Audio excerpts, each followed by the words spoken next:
Ce chauffeur de bus de 45 ans, qui a avoué le viol et le meurtre d'Angélique 6, avait déjà été condamné en 1996 pour viol avec arme, attentat à la pudeur, aggravé et vol avec violence. La question agite certains salariés de Transpol, le réseau de transport en commun de la métropole lilloise mais aussi les associations de protection de l'enfance. L'entreprise était-elle au courant du passé judiciaire de David Rameau, qui a avoué le viol et le meurtre d'Angélique, 13 ans?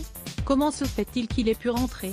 Il y a une certaine faille, les collègues se posent beaucoup de questions, confie ainsi un salarié de la société à France Info. Le meurtrier présumé n'aurait jamais dû avoir une autorisation d'exercer, estime de son côté Violaine Guérin, présidente de l'association Stop aux violences sexuelles. Car David Rameau, chauffeur bus depuis 2014, avait déjà été condamné en 1996 pour viol avec arme, attentat à la pudeur aggravé et vol avec violence. Il était également ainsi inscrit au fichier judiciaire automatisé des auteurs d'infractions sexuelles ou violentes. L'entreprise, Transpol, n'a d'abord pris la parole qu'à travers un court communiqué. La direction de Transpol et l'ensemble des collaborateurs ont été profondément choqués et touchés d'apprendre le meurtre d'Angélique 6, assure-t-elle. LLS s'associe à la douleur de la famille et des proches de la jeune fille, auxquels ils témoignent leur plus chaleureux soutien. Et d'ajouter, dans la mesure où l'auteur présumé des faits, salarié de l'entreprise, a agi dans la sphère privée et sans lien avec son activité professionnelle, Transpol s'abstient de tout commentaire sur cette terrible affaire. Pas un mot donc sur les conditions de recrutement de David Rameau. A-t-il dû fournir un extrait de casier judiciaire au moment de son embauche?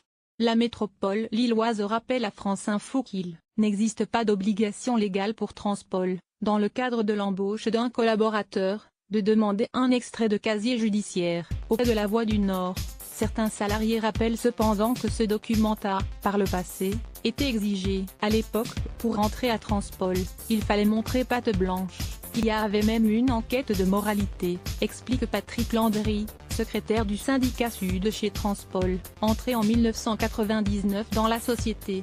Contacté par France Info, Transpol reconnaît ne plus demander depuis 2009 d'extrait de casier judiciaire pour les nouveaux recrutements de conducteurs de bus mais effectuer une enquête de référence. On vérifie les références professionnelles. Dans le cas de David Rameau, il avait eu une carrière continue réussie depuis une quinzaine d'années dans le secteur des transports, nous dit-on.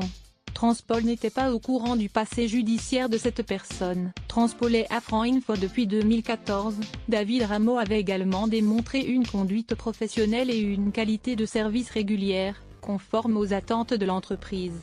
L'entreprise va-t-elle demander de nouveau à ses recrues cet extrait de casier judiciaire avec l'affaire de la petite Angélique? Dans le cadre de la loi Savary, dont les nouvelles dispositions s'appliqueront courant mai, il y aura la possibilité de mener des enquêtes administratives, répond Transpol, qui assure qu'il n'y a pas eu dans cette affaire de manquement de la part de la société. À lire aussi sujets associés au meurtre de la petite Angélique, faits divers.